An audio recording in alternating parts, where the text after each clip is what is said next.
दोस्तों, एक बार फिर से स्वागत है आपका रीड क्रैकर क्लासेज में। आज पार्ट 4 करेंगे और उसका टॉपिक है लिगेंड। लिगेंड क्या होता है? संकुल यौगिक जो अपने गुरु कोष्ठक में बंद होता है उसके केंद्रीय आयन से जुड़ी स्पीसीज जो उसको एलपी डोनेट करती है, यानी कि सेंट्रल मेटल आयन को एलपी दान करने वाली स्पीसीज क्या कहलाती है? लिगेंड कहलाती है। क्या कहलाती है? लिगेंड। यानी कि सेंट्रल मेटल को एलपी दान करने वाली स्पीसीज क्या कहलाती है? लिगेंड कहलाती है। ये गुरु कोष्ठक में बंद रहता, तो आप ये भी लिख सकते हो संकुल यौगिक के समन्वय मंडल में वह स्पीसीज, संकुल यौगिक के समन्वय मंडल में वह स्पीसीज जो सेंट्रल मेटल को एलपी दान करके उप सहसंयोजक बंध बनाती है, क्या कहलाती है? लिगेंड कहलाती है। लिगेंड जो होता है इसका वर्गीकरण अगर देखें तो दो प्रकार से होता है। दो प्रकार से कहते हैं, एक तो होता है बेटा दाता परमाणु के आधार पर, और जो दूसरा होता है वो होता है आवेश के आधार पर। तो अपन सबसे पहले ये पढ़ लेते हैं आवेश के आधार पर। आवेश के आधार पर वर्गीकरण, किसका वर्गीकरण? लिगेंड का। इसमें आता है बेटा उदासीन, इसमें आता है उदासीन लिगेंड जिस पर कोई चार्ज नहीं होता, यानी कि यहां पर आवेश होता है 0। दूसरा होता है धनावेशित में आवेश आएगा अपने प्लस, वो +1 भी हो सकता है, 2 भी हो सकता है। थर्ड आता है ऋणावेशित,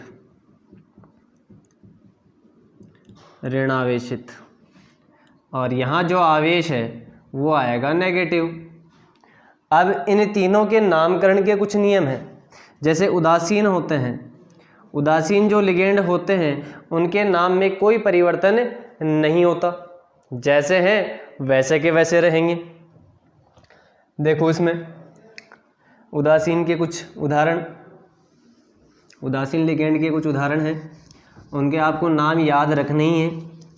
इनके नाम में कोई परिवर्तन नहीं होता, नाम अपरिवर्तित रहते हैं। नाम क्या रहते हैं? अपरिवर्तित रहते हैं। और जो धनावेशित लिगेंड है उनके नाम के अंत में ईएम लगा देते हैं, IUM, ईएम लगा देते हैं। जैसे नाइट्रोसोनियम, हाइड्रेजिनियम, ठीक है। उसी प्रकार फिर आता है सबसे मोस्ट इंपॉर्टेंट, अगर अपन बात करें तो ऋणावेशित लिगेंड जो होते हैं इनके नाम के अंत में जो अनुलग्न लगाते हैं, सफिक्स जिसे बोलते हैं अनुलग्न, यहां पर जो अनुलग्न होता है वो होता है O। क्या होता है? O होता है। इसमें बात करें कुछ जिन लिगेंडों के नाम के अंत में आइड होता है, क्या लगा रहता है? आइड बोले तो IDE। कुछ के अंत में आइट लगा होता है, ITE। और कुछ होते हैं जिनके नाम के अंत में 8 लगा होता है, ATE, 8। तो इन सब के लास्ट में ई जो स्वर है इसको हटाकर यहाँ क्या लगाना है? ओ जोड़ देना है। ई को हटाकर ई जोड़ देना है। ई जोड़ देना है। ई को हटाकर क्या जोड़ देना, ई को हटाकर ओ जोड़ देना है, सॉरी क्या जोड़ देना है, ओ जोड़ देना है, ई को हटाना है और ओ जोड़ना है। जैसे आइड की जगह अपन संकुल में लिगेंड का नाम क्या लिखेंगे, लिगेंड का नाम, अगर आइड है तो आइडो, IDO, आइडो। जैसे क्लोराइड है तो क्लोराइडो, ब्रोमाइड है तो ब्रोमाइडो। इसी प्रकार से आइट आता है तो ITO,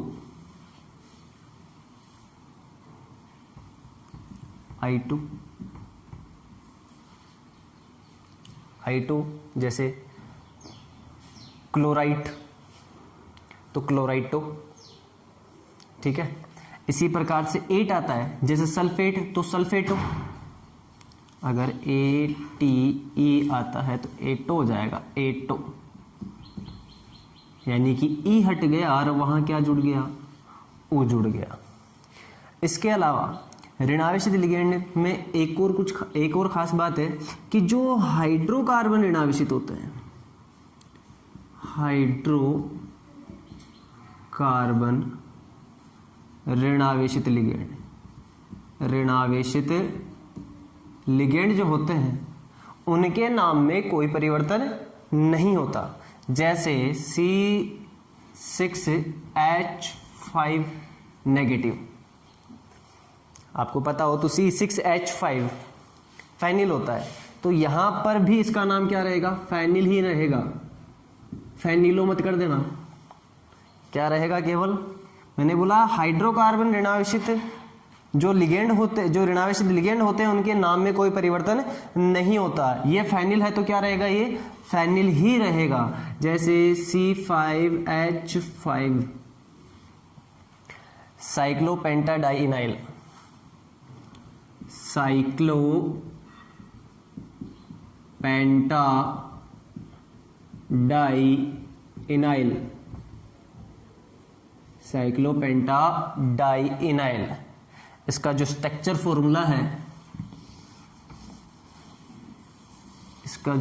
फॉर्मूला है, वो देख लो।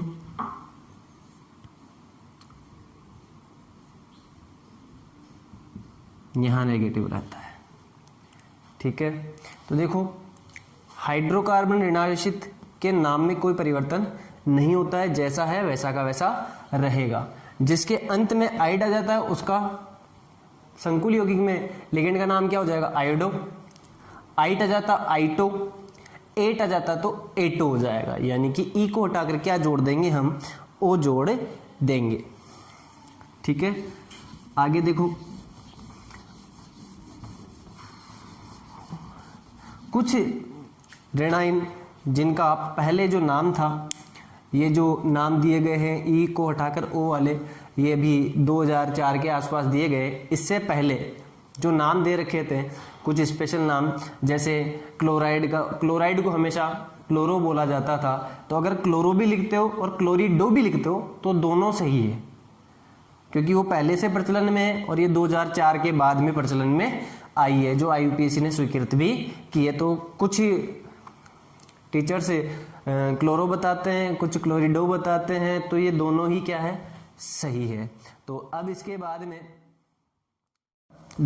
अब लिगेंड की अपन वर्गीकरण की अगर बात करें तो वर्गीकरण की अपन बात करेंगे दूसरे प्रकार, यानी दाता परमाणु की संख्या के आधार पर। तो दाता परमाणु क्या होता है कि लिगेंड का वह परमाणु, लिगेंड में वह परमाणु जो अपना LP दान कर, एक, अब लिगेंड में एक परमाणु हो सकते, दो परमाणु भी हो सकते।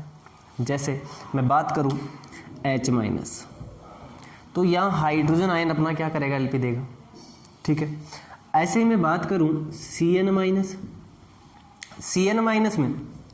H- की बात करें तो H ही देगा, CN- में C भी दे सकता है और N भी दे सकता है, लेकिन दोनों में से देगा कौन, केवल एक समय में एक ही परमाणु अपना Lp दान करेगा, और उसे ही जो दान करेगा, अब जो दान करेगा वो सेंट्रल मेटल के साथ क्या बनाएगा, कोऑर्डिनेशन बॉन्ड बनाएगा। क्या बनाएगा, कोऑर्डिनेशन बॉन्ड, यानी कि उपसहसंयोजक बंध बनाएगा, और उसे ही हम क्या कहेंगे, दाता परमाणु। जैसे इसमें हो गया, जैसे यहाँ से N दे रहा है तो N दाता परमाणु हो गया, अगर C दे रहा है तो C दाता परमाणु हो गया। ऐसे में NH3 में बात करूं तो यहाँ दाता परमाणु कौन है, N, क्योंकि Lp डोनेट कौन करेगा, N करेगा। हाइड्रोजन तो कर ही नहीं सकता क्योंकि उसका अष्टक पूरा नहीं है, और जिसका अष्टक पूरा होगा वही अपना Lp करेगा, दान करेगा। ठीक है, तो समझ में आया। अब इस दाता परमाणु की संख्या के आधार पर लिगेंडों को फिर से बांटा गया। मुख्यतः इसको 6 प्रकार है अपनी बुक में, आरबीएससी की जो बुक है उसमें मुख्यतः 6 प्रकार है। कौन कौन सा है, एक दंतुक लिगेंड, द्विदंतुक लिगेंड, त्रिदंतुक लिगेंड, चतुर्दंतुक लिगेंड, पंचदंतुक लिगेंड और षष्ठदंतुक लिगेंड। इनमें से अपन बात करें सबसे पहले एक दंतुक लिगेंड की। एक दंतुक लिगेंड किसे कहते हैं, वह लिगेंड जिसमें केवल एक ही दाता परमाणु उपस्थित हो, एक से अधिक भी हो तो केवल एक समय में एक ही उपसहसंयोजक बंध सेंट्रल मेटल के साथ बनाता है, उसे हम क्या कहते हैं, एक दंतुक लिगेंड कहते हैं। देखो, ऐसे लिगेंड जिनमें एक दाता परमाणु उपस्थित हो, अर्थात एक समय में सेंट्रल मेटल के द्वारा एक उपसहसंयोजक बंध का क्या करते हैं, निर्माण करते हैं, क्या कहलाते हैं, एक दंतुक लिगेंड कहलाते हैं।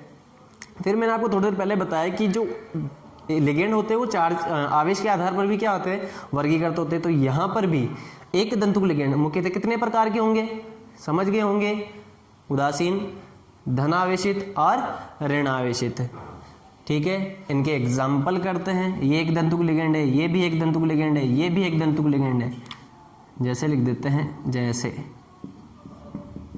अब इनके सामान्य नाम हमें पता होना चाहिए। अब मैं यहाँ पर देखो आवेश भी लिख रहा हूँ, तो हमें आवेश का भी पता होना चाहिए, इनके नाम हमें याद रखने ही है, क्योंकि ये इनके नामकरण में बहुत ज़्यादा उपयोगी है।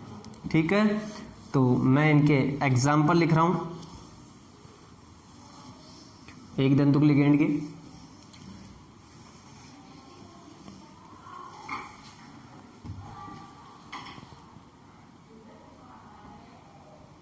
एक दंतुक लिगेंड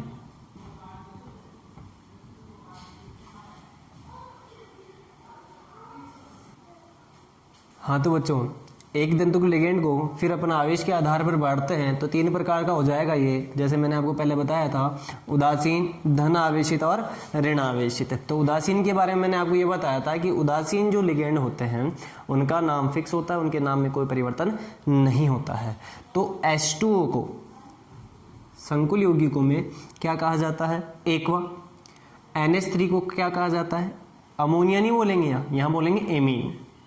CO को कार्बोनिल, और CO की जगह देखो दोनों ही कैपिटल लेटर है, ये CO कोबाल्ट नहीं है, और O की जगह जब S आ जाता है तो थायो लग जाता है।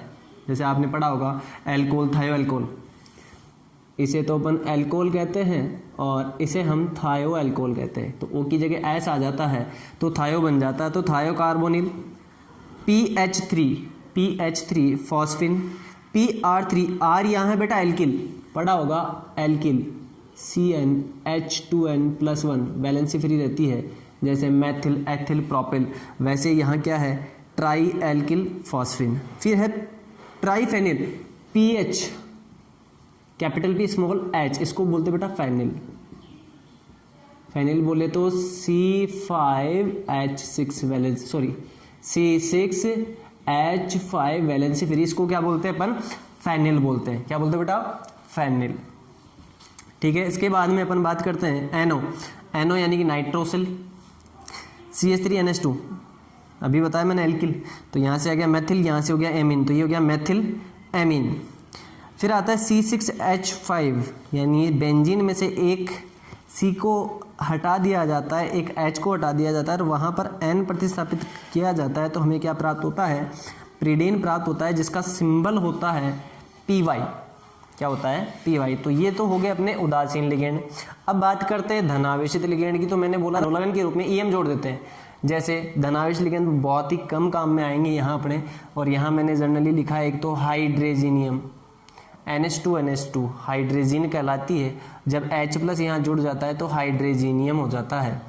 फिर NO+, देखो NO पे जब प्लस नहीं होता है तो नाइट्रोसिल होता है, और जब NO पे प्लस आ जाता है तो नाइट्रोसिल को हटाकर क्या जोड़ देते हैं, EM जोड़ देंगे तो नाइट्रोसोनियम। अमोनियम, अमोनिया का अमोनियम बन जाएगा, और हाइड्रोनियम आयन हो जाएगा। तो ये तो हो गए धनावेशित जो कि बहुत ही कम काम में आएंगे। फिर अपने मोस्ट इंपॉर्टेंट आते हैं ऋणावेशित लिगेंड, जो हर एग्जाम्पल में पूछे जाते हैं। अपन को इनके नाम भी अधिकतर याद है। इनके अगर नाम भी याद नहीं रहते कोई दिक्कत नहीं है, वैसे बहुत कम है, 2 के नाम भी याद रखोगे तो काफ़ी है। यहाँ देखो F-, तो इसका जर्नल जो ऋणावेशित ऋणावेशित मूलक के रूप में अगर अपन बात करें तो इसको नाम होता है फ्लोराइड। तो फ्लोराइड को आइड हो गया तो आइड को ईडो करना है, तो यहाँ हो जाएगा फ्लोरिडो।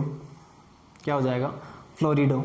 यहाँ आप फ्लोरो भी लिख सकते हो, Cl- क्लोरो लिख सकते हो या क्लोरिडो लिख सकते हो, Br- ब्रोमो लिख सकते हो या ब्रोमिडो लिख सकते हो, I- का आयोडो लिख सकते हो या आइडिडो लिख सकते हो। OH- हाइड्रोक्साइड होता है तो हम हाइड्रोक्साइडो भी लिख सकते हैं। वैसे तो मैंने बोला आपको जर्नल 2004 में इसको थोड़ा संशोधित कर दिया था, तो आप यहाँ पर हाइड्रोक्सो भी लिख सकते हो। साइनेट, Cn- होता है साइनेट, तो साइनेट को साइनेटो लिखना चाहिए। तो जर्नल यहाँ पर अधिकतर यूज पर्सनल में साइनो है, तो यहाँ क्या लिखते हैं अपन, साइनो ही लिखते हैं। NC आइसोसाइनो, जब ये एक्सचेंज हो जाते हैं तो आइसो लग जाता है। और यहाँ NO3- नाइट्रेटो, नाइट्रेट होता है, ईटो तो नाइट्रेटो। NO2- नाइट्रो होता है। यहाँ पर जो दाता परमाणु का काम है वो N कर रहा है, जब दाता परमाणु का काम O करे तो नाइट्रिटो हो जाता है। दोनों का संरचना सूत्र क्या है, समान है, लेकिन यहाँ पर LP कौन दे रहा है, दाता परमाणु कौन है N, और यहाँ दाता परमाणु कौन है, O है। NH2-, ध्यान रखना ये NH2 केवल -1 है, केवल क्या है, -1, तो इसको क्या कहेंगे अपन, एमिडो। और जब NH2- हो जाता है तो उसका नाम क्या हो जाएगा, एमिडो हो जाएगा। फिर ऐसे नाइट्राइड होता है तो N3-, नाइट्राइडो। N3-, इस पे चार्ज था 3-, यहाँ नाइट्रोजन परमाणु की संख्या 3 है, यहाँ कितनी है, 1, तो इसको कहते हैं हम एजाइड, तो एजाइडो। PH3 फॉस्फाइड होता है तो फॉस्फाइडो। ये इसको ऑक्साइडो भी लिख सकते हो, लेकिन जनरल फॉर्म में क्या लिखते हैं इसको, ऑक्सो लिखते हैं। और ये O2- परऑक्सो, परऑक्साइडो भी लिख सकते हैं, सुपर ऑक्साइडो लिख सकते हैं, लेकिन क्या यूज करते हैं, सुपर ऑक्सो। और यहाँ होता है सल्फेट का क्या हो जाता है बेटा, सल्फेटो हो जाता है। ठीक है, इसके आगे हाँ, तो लास्ट में अब अपने कुछ ऋणावेशित लिगेंड और बचते हैं जिनके आवेश इनके साथ ही ऊपर लिखे हुए हैं। वैसे इसको कहते हैं अपन ऋणावेशित के रूप में अगर अपन लेते हैं तो सल्फाइट होता है, आइट, तो आइटो तो क्या हो जाएगा, सल्फाइटो।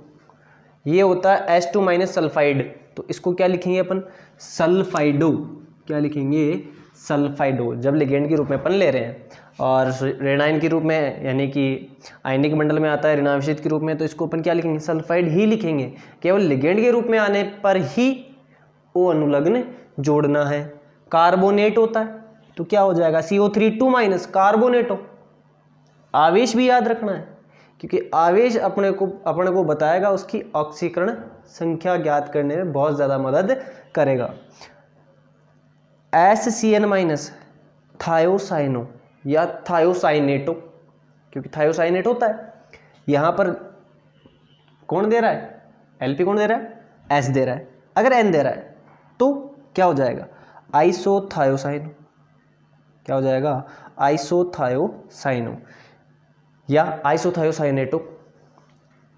PO4-, फॉस्फेट होता है तो इसका क्या हो जाएगा, फॉस्फेटो। ये फॉस्फाइड होता है तो इसका क्या हो जाएगा, फॉस्फाइडो। हाइड्रेट होता है तो हाइड्रिडो या केवल हाइड्रो लिख सकते हो। ClO3-, क्लोरेट होता है तो क्लोरेटो। ये ClO4 माइनस पर क्लोरेट होता है तो उसका क्या नाम हो जाएगा, पर क्लोरेटो हो जाएगा। और आपको मैंने बताया था कि अगर हाइड्रोकार्बन ऋणावेशित आता है तो उसके नाम के अंत में ओ अनुलग्न नहीं लगाते हैं। तो जैसे ये आ गया C5H5 माइनस साइक्लोपेंटाडाइइनाइल, C6H5 और इस पर नेगेटिव चार्ज, तो ये हो गया अपना केवल फेनिल। तो आज ये एक दंतुक लिगेंडों के प्रकार और उनके नाम थे, जो इनके आवेश भी आपको याद रखने हैं। बाकी दूसरी क्लास में अपन स्टार्ट करेंगे द्विदंतुक लिगेंड।